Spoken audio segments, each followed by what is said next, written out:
Hello കൂട്ടുകാരെ, ഇന്ന് നമ്മൾ എത്തിയിരിക്കുന്നത് പാലക്കാട് കൊല്ലങ്കോടിനോട് അടുത്ത് കാണുന്ന ചിങ്ങഞ്ചിറ പ്രകൃതി ക്ഷേത്രത്തിലാണ്.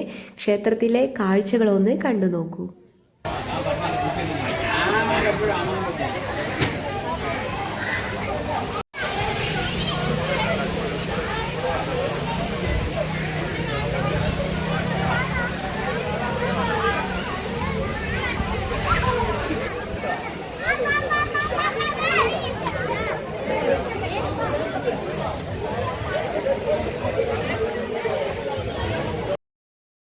പാലക്കാട് കൊല്ലങ്കോട് നിന്ന് ഏകദേശം 10 കിലോമീറ്ററോളം സഞ്ചരിച്ചു കഴിഞ്ഞാൽ നമുക്ക് ഈ കാണുന്ന ക്ഷേത്രത്തിൽ എത്തിച്ചേരാം.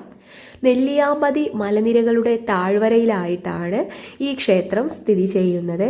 ഇവിടെ ശ്രീകോവിലോ അല്ലെങ്കിൽ മറ്റു കെട്ടിടങ്ങളോ ഒന്നും നമുക്ക് കാണാൻ സാധിക്കുകയില്ല. വലിയ ആൽമരത്തിൻ്റെ ചുവട്ടിലെ വേരുകൾക്കിടയിൽ ഒരു ചെറിയ കല്ലിൽ തീർത്ത ആരാധന വിഗ്രഹത്തെ നമുക്ക് കാണാൻ സാധിക്കും. അത് ശ്രീ കറുപ്പസ്വാമിയുടേതാണെന്നാണ് വിശ്വാസം.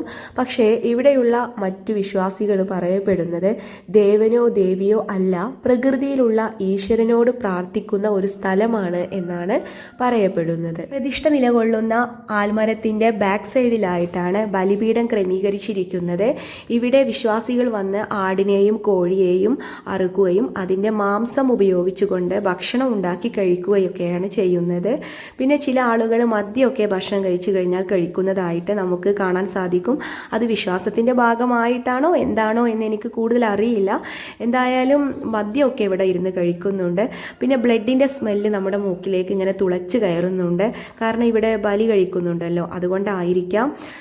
അപ്പോൾ ഇതൊക്കെയാണ് ഇവിടെയുള്ള വിശേഷങ്ങൾ എന്ന് പറയുന്നത്. അങ്ങനെ കൂടുതൽ സമയമൊന്നും ഇവിടെ ഞാൻ സ്പെൻഡ് ചെയ്യാതെ വീണ്ടും ഞാൻ മറ്റൊരു യാത്രയിലേക്ക് പോവുകയാണ്. ഇനി നമുക്ക് കൊല്ലങ്കോട് വയലുകളൊക്കെ ഒന്ന് ഷൂട്ട് ചെയ്യേണ്ടതുണ്ട്. പിന്നെ ഈ ഒരു പ്ലേസ് എന്ന് പറയുന്നത് ഒരുപാട് സിനിമകൾക്ക് ലൊക്കേഷൻ ഒരുക്കിയിട്ടുണ്ട്. അതുപോലെ തന്നെ പാലക്കാടിൻ്റെ ഒരു ഗ്രാമീണ സംസ്കാരം കൂടെ ഇവിടെ വന്നു കഴിഞ്ഞാൽ നമുക്ക് കാണാൻ സാധിക്കും എന്നുള്ള